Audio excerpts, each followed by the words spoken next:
Hello there. I'm assuming that you're watching this video because either you're looking into developing your research idea or you're trying to extend your knowledge on the pre-award phase of your research lifecycle, or you're simply just curious.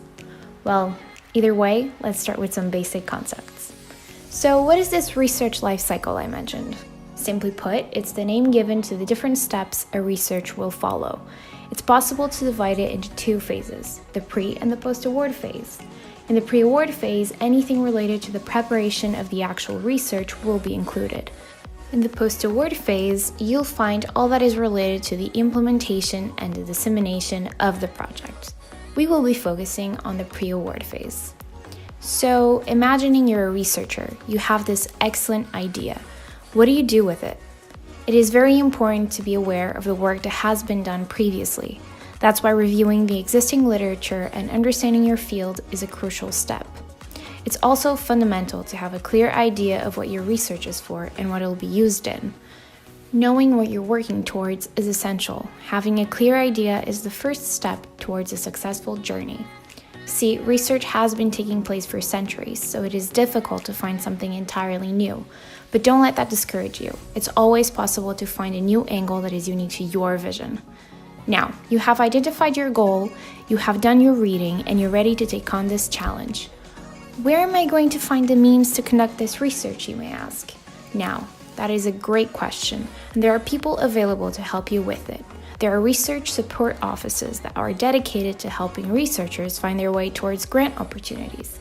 But before we get into that, one quick note. It won't be easy. This is a very demanding and challenging process. You must be resilient and have confidence in your abilities. The competition level is high, but it is very important to keep trying and progressing. In order to conduct your research, you first need to guarantee you have the means to do so. And how do you do that? Well, you have to find a grant. There is a large variety of sources: funding organizations, universities, public and private institutions, and foundations. So it is important to keep up to date with grants available and possible funding programs. These can be found nationally or internationally. If you're looking into having the support of a research office, navigating all these steps might be slightly easier. They'll work to present you with the right grant opportunities for your idea. Some funding programs are dedicated to specific research areas and themes, while others, like the ERC, are open to all topics. It is important to check regularly for any updates regarding the funding scheme. In Portugal, the Portuguese Foundation for Science and Technology opens an annual call for research projects on all domains and for researcher contracts, so you should probably check its website and newsletter regularly. It is crucial not to procrastinate and leave it all to the last minute. It will not work. It is very important to start early because finding the right funding program might take some time. And when that is done, you'll have to prepare and write your proposal. Although not every grant will have the exact same requirements, having a good written proposal is compulsory in every single one. Spending time on perfecting your project proposal might make or break the entire outcome of whether or not you are given the grant. Some proposals might have 50 pages, so don't leave it all to the last minute. Dedicating at least 2 months to writing the proposal is important. Take the programs offered by the European Commission, for example.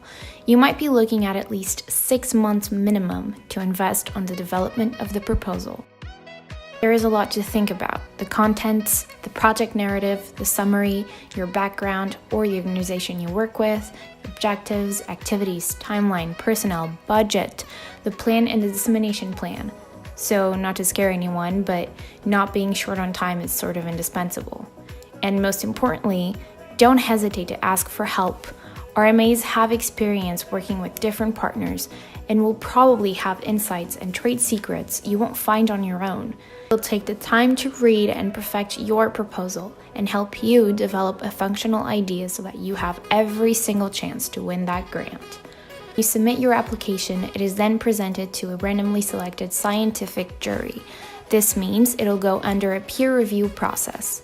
Then, having a good proposal is fundamental and truly non-negotiable. Everything must be clear and easy to understand, even for someone who has no knowledge on your research field.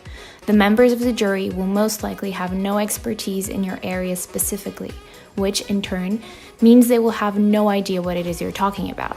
You have to make sure you're perfectly clear about your ideas and objectives. Be mindful of your audience. Again, don't lose hope.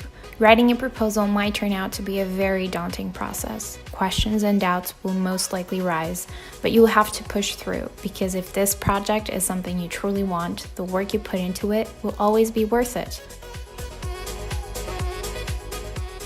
Depending on the grant you have chosen to compete for, the rules and requirements will be different, so it is very important to follow these carefully.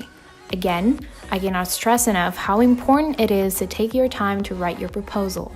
The writing style, the language, the organization, the presentation, everything has to be taken into consideration. Write in a very compelling and synthetical way, but always respect what is asked of you. Don't try to be creative in that way. Rules are there for a reason. Reaching out to a research support office might be a really good idea. They'll help you if you ask for their input. Having that outside perspective might be a decisive factor, and an RMA will provide a clear eye for it. Building the proposal is important. The writing process also includes the format and the visual aspects. RMAs can help you with perfecting that. Be fully aware of deadlines when submitting a proposal. This is a very demanding process, and it will require a lot from you.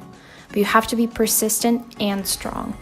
Although rejection is a possibility, winning is one too, and it is important to push through. Don't be afraid to ask for help when you need it. Doing everything on your own might be tempting, but it will most likely get you nowhere. Take time to prepare, to do the required reading, and perfect what you have. Make sure you give that jury no reason to say no. Now that you have submitted your proposal, all you have to do is wait. Be confident in yourself and your project. And as people usually say, if at first you don't succeed, just try again. And with that, I wish you the best of luck.